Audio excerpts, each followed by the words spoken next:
வணக்கம் நண்பர்களே, நான் தகவல் உழவன். உங்களுக்கு ஒரு பயிற்சியாக விக்கிமூலம் நீங்கள் வந்ததுக்கு ரொம்ப நன்றி. அதில் ஒரு இது பார்ப்போம். இப்போ இது அண்மைய மாற்றங்கள்.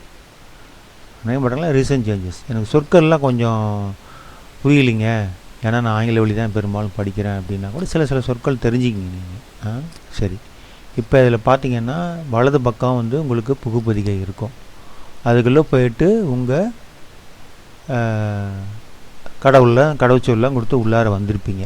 சரியா? வந்த பிறகு உங்கள் பெயர் மேலே இந்த இடத்துல இருக்கும். எப்படி இருக்கும் அப்படின்னா, இப்போ என்னுடைய பெயர் நான் காமிக்கிறேன் பாருங்கள். இந்த பக்கம் இருக்கு இல்லைங்களா, இது இன்ஃபோ ஃபார்மர், தகவல் உழவன். நான் பிற மொழியிலும் செயல்படுறதுனால அவங்களுக்கு தமிழ் தெரியாதுங்கிறதுனால நான் ஆங்கிலத்தில் வச்சுக்கிட்டேன், மாற்றிக்கிட்டேன். சரி, இதுக்கு என்ன முகமூடி மாதிரி கண்ணாடி மாதிரி இருக்குன்னா அதில் போனீங்கன்னா அது நிறத்தை மாற்றலாம். டார்க்காக வச்சுக்கலாம், இதாக வச்சுக்கலாம், நிறத்தை மாற்றிக்கலாம். இதை இது ஓரத்தில் மறைச்சிக்கலாம், இதை மறைச்சிக்கலாம். இதையும் அதே மாதிரி தெரிய வைக்கலாம், மறைய வைக்கலாம். சரி, இதெல்லாம் எதுக்கு அப்படின்னா, அதுக்கு நீங்கள் முதல்ல ஒரு அட்டவணையை பார்க்கணும். இந்த அட்டவணைனா என்னென்னா, ஒரு நூல் முழுமையாக இப்படி தான் இருக்குது. இந்த நூல் தான் நீங்கள் பண்ண போகிறீங்க. இது என்ன, பாரதியாரின் நகைச்சுவையும் நையாண்டியும் அப்படிங்கிறது இந்த நூலோட பெயர். இதை அட்டவணையாக கொடுத்துருக்காங்க. அட்டவணை பார்த்தோன்னே எல்லாம் தெரியுங்கிறதுக்காக நம்ம இது அட்டவணையோட அட்டவணையில் அந்த அட்டவணைங்கிறது நூல் முழுவதும் தெரியும். நூலுக்கு உள்ளார என்ன இருக்குங்கிறது, இந்த பொருளடக்கங்கிறது அதுவும் அட்டவணை தான் இல்லைங்களா, அதில் எல்லாமே தெரியும். சரி, இதெல்லாம் எதுவும் பண்ண வேணாம். ஏன் பண்ண வேணாம் அப்படின்னா, இதில் பாருங்கள், உங்கள் நிறம் தெரியுது பாருங்கள், பச்சை, மஞ்சள், சிவப்பு, ஊதா. சரி, இப்போ இதில் நீங்கள் மஞ்சள்லாம் விட்டுருங்க. இதில் ஒரு 50-60 பக்கம் சிவப்பாகவே இருக்குது. சிவப்பாக இருக்குன்னா என்ன பொருள் அப்படின்னா, ஒரு சிவப்பு பக்கத்தை எடுப்போமே, எடுத்தவுடனே 10வது பக்கம் எடுத்துக்குவோம். 10 மஞ்சளையும் சிவப்பையும் தொடாதீங்க, அதுதான் எனது வேண்டுகோள். சரி, இது 10 பார்த்தீங்கன்னா இதுதான் முதல்ல நீங்கள் தெரிஞ்சுக்க வேண்டியது என்னென்னா, இந்த படம்ங்கிறத அழுத்தி பாருங்கள். டேபு, தமிழில் தத்தல். படம்னா என்னென்னா, இதுதான் ஸ்கேண்டு பேஜஸ், மின்வரடல் செய்யப்பட்ட பக்கம். சரி, இது இந்த பக்கம் இருக்குது இப்போ. சரியா? அப்போ இந்த பக்கம் இடது பக்கம் என்ன இருக்குது அப்படின்னா, இந்த படத்தை நிறைய விஷயங்கள் நான் செஞ்சு வச்சுருப்பேன், உங்களுக்கு இருக்காது, அதை பற்றி நம்ம அப்புறம் பேசுவோம். இந்த படத்தை எழுத்தாக மாற்றணும். அதுக்கு இந்த ஓசிஆர், இண்டிக் மவுஸ் வச்சிங்கன்னா அதுவே சொல்லும், சுட்டியை வச்சிங்கன்னா அதுவே ஆட்டும். உங்களுக்கு இண்டிக் ஓசிஆர் அழுத்துனீங்கன்னா, அழுத்தி பாருங்கள். இது அழுத்துனீங்கன்னா அந்த படத்தை, இந்த படத்தை வலது பக்கம் படத்தை எழுத்தாக மாற்றி தந்துடுது. அப்போ இதை நம்ம இந்த கோடு இந்த அச்சு பக்கத்தில் இல்லை, அதெல்லாம் நீக்கிட்டோம் அதை.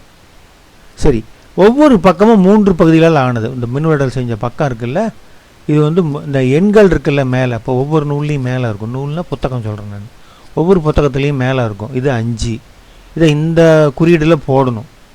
சரி, இதுக்கு அடுத்தது எச்சரிக்கை விடுகின்றார் அப்படின்னு தொடங்குது.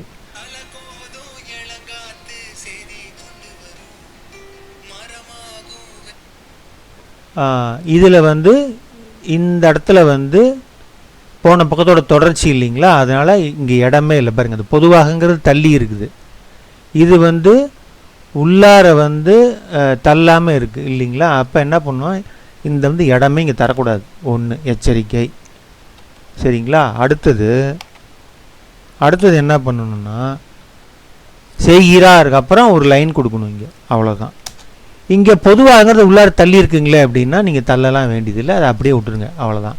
அப்புறம் பெரியசாமி, மகாகவி பாரதியார்னு முடிஞ்சுது. அதுக்கப்புறம் இப்படி கொடுத்துருங்க. இப்படி பண்ணிவிட்டு இது பத்தியாக்கம்னு சொல்கிறது. பத்தி நிலை மாற்றம் 1 அப்படி வச்சுக்கிங்க நீங்கள். மாற்றம் தமிழ் உங்களுக்கு எழுத தெரியாதுன்னா 1ன்னு போடுங்க. ஒரு வேலை முடிஞ்சிடுச்சு நம்மளுக்கு. சரியா? இந்த நூல் முழுவதும் பார்த்தீங்கன்னா, இந்த மேலடி நான் போகிறத பற்றி சொல்ல மறந்துட்டேன். இந்த 5ங்கிறது என்ன பண்ணணுன்னா, இந்த 5 இங்கே இருந்தது இல்லையா, அதாவது இப்படி இருக்காது. நம்ம இந்த 5 எடுத்து கீழே ஒரு டெம்ப்ளேட் இருக்குது, வார்ப்புரு. அதை போட்டு இடத்துல 5 நடுவில் இருக்கிறதுனால நடுவில் போட்டு 5ன்னு போடுறோம். போட்டு சேமித்து வைக்கிறோம். இதை வந்து பைத்தான் வழியாக நானே போட்டு வச்சிட்டேன். அந்த நூல் முழுவதும் நாங்கள் போட்டு வச்சிட்டோம். சரிங்களா? அதனால் அந்த வேலை உங்களுக்கு கிடையாது.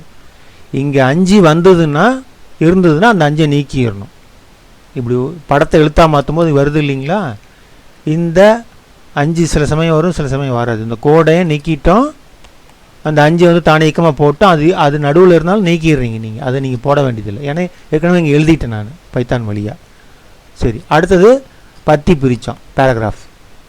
அவ்வளோதான், இது முடிஞ்சிருச்சு. ரெண்டாவது திறக்கிறீங்க. இப்போ நீங்கள் திறந்த பிறகு இதில் என்ன பண்ணணும்னா எழுத்து பிழை இதில் இருக்க மாதிரியே முதல்ல படிக்கும்போதே உங்களுக்கு தெரியும். எச்சரிக்கை விடுக்கின்றால் உண்மையான செய்யக்கூடியது என்ன, அப்படியே இதில் இருக்க மாதிரி இது எல்லா சொல்லும் இருக்குதான்னு பாருங்கள். இருந்ததுன்னா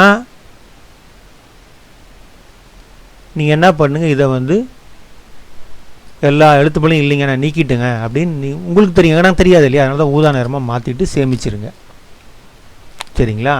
அப்படித்தான், அதனால தான் இந்த பக்கம் வந்து ஊதா நிறத்தில் இருக்குது. சரிங்களா? அப்போ மஞ்சள்னா என்னன்னா இதே அணிந்துரை தரப்போம். நம்ம 10வது பக்கம் பார்த்தோம்ல, 10வது பக்கம் தரப்போம். இதில் என்னன்னா மாப்பை பெரியசாமி தூரன் ஊதாவை நினச்சிக்கோங்க. நான் இப்போ திறக்கிறேன். உங்களுக்கு தொகு இருக்கும், எந்த மாதிரிலாம் கோடுலாம் இருக்காது, உங்களுக்கு பென்சில் மாதிரிலாம் இருக்காது. சரி, அதனால் தொகு சொல்கிறேன். தொகு அழுத்துறீங்க. இந்த இடத்துல வந்து இது பெரியசாமி தூரனுங்கிறது கொஞ்சம் பெருசாக இருக்குது இல்லைங்களா? பெருசாக இருக்குது, தடிமனாக இருக்குது, போல்டாக இருக்குது.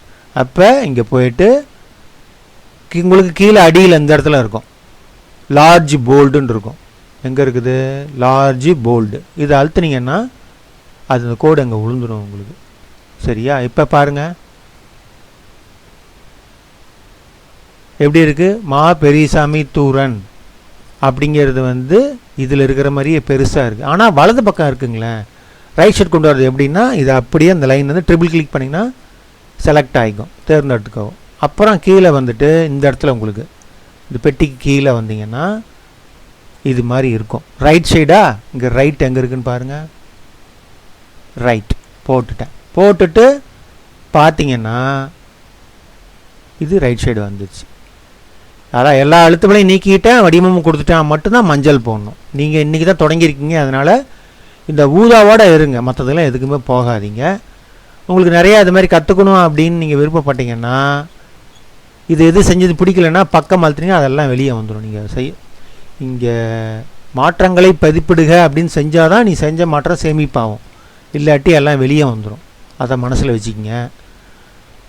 அப்புறம் எனக்கு இது மாதிரி நிறையா குறியீடெல்லாம் போட கற்றுக்கணுன்னா அந்த லட்சணை இருக்குல்ல, லோகோ, அதுக்கு கீழே மெனு பார் இருக்குல்ல, 3 தெரிவு கோடுகள், அதை பார்த்தீங்கன்னா அதில் உதவி ஆவணங்கள்னு இருக்கும். அதை அழுத்தின பிறகு இங்கே படாவளி வழிகாட்டுதல்கள்னு இருக்கும். இதை அழுத்துனீங்கன்னா இதில் எல்லாமே உங்களுக்கு தேவையானதெல்லாம் இருக்குது. போட்டு பார்த்து நீங்கள் தெரிஞ்சுக்கலாம். இது அறிமுகங்கிறதால இதோட நான் முடிச்சுக்கிறேன். இந்த படத்தை அவங்க வந்து உங்கள் பேராசிரியருக்கு அனுப்புகிறேன். அவங்க உங்களுக்கு தருவாங்க. எது வினாவாக இருந்தாலும் நீங்கள் கேள்வி கேளுங்க. சரி, எங்கே கேள்வி கேட்கலாம் அப்படின்னா இந்த படம் இருக்குல்ல, அந்த இடத்துல இதில் பேச்சுன்னு இருக்கும், அதில் கேள்வி கேட்கலாம். சரி, இதில் ஒன்று சொல்ல மறந்துட்டேன், கடைசியாக அதோட முடிச்சுக்கிறேன். உங்களுக்கு பயிற்சிக்காக உங்கள் பேர் எடுங்க. பிரியா தர்ஷன் பிபிஜின்னு இருக்குது இல்லைங்களா? இதில் போயிட்டு உங்கள் பேர் அப்படி எடுங்க, ஸ்டார்ட் எடிட்டிங்னு வரும். அல்லது இதுக்குள்ளே டப்பா இது போட்டுட்டு தொகுக்கவோங்கிற மாதிரி வரும். அது நான் வந்து லினக்ஸ் பயன்படுத்துகிறேன், அதனால் எனக்கு வந்து சில அடிக்கடி வர்ற தொந்தரவுலாம் நான் வந்து வராத மாதிரி செஞ்சு வச்சுருக்கேன். இதில் பார்த்தீங்கன்னா உங்கள் பேர் வருது. இதுதான் முதல் பயிற்சியாக நீங்கள் வச்சுக்கணும். உங்கள் பேர் இதுக்குள்ளே போடுறீங்க. இப்போ உங்களுக்கு ஏற்கனவே நான் சொன்ன மாதிரி உங்கள் பேரை பெருசாக பண்ணுறீங்க. லார்ஜ் போல்டு இங்கே இருக்குது பாருங்கள், அடியில் இருக்கும். லார்ஜ் போர்டு பண்ணிட்டீங்க. இதை வந்து நான் ஓரத்தில் வர வைக்கிறேன் அப்படிங்கிறீங்க. ஓரத்துக்கு ரைட் இருக்குது, நான் சென்டரில் வர வைக்கிறேன்னா சென்டர் பட்டு அழுத்தினீங்கன்னா போதும். பார்த்தீங்கன்னா சென்டரில் வந்துடும். ஆனால் இந்த இடத்துல பாருங்கள், எல்லோரும் செய்கிறது என்னென்னா சின்ன ஸ்பேஸ் கொடுத்துருவாங்க தெரியாமல், கண்ணுக்கு தெரியாது. அது அந்த லெஃப்ட் அலைன்மெண்ட் எப்பவுமே எந்த ஸ்பேஸும் இருக்கக்கூடாது. அது மாதிரி இருந்தால் என்ன ஆகும் அப்படின்னா இப்படி அழுத்தினீங்கன்னா அந்த இடத்துல வந்து உங்களுக்கு வந்து இப்போ இப்படி செஞ்சு காமிக்கிற பாருங்க, அப்போ தான் புரியும்.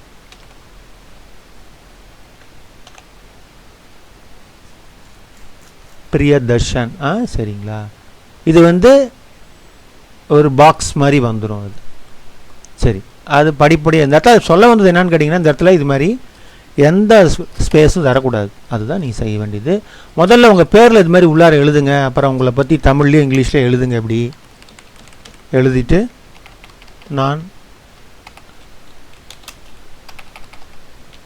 நான் பிபிஜிக்கு என்னன்னு தெரில எனக்கு, மன்னிக்கவும்.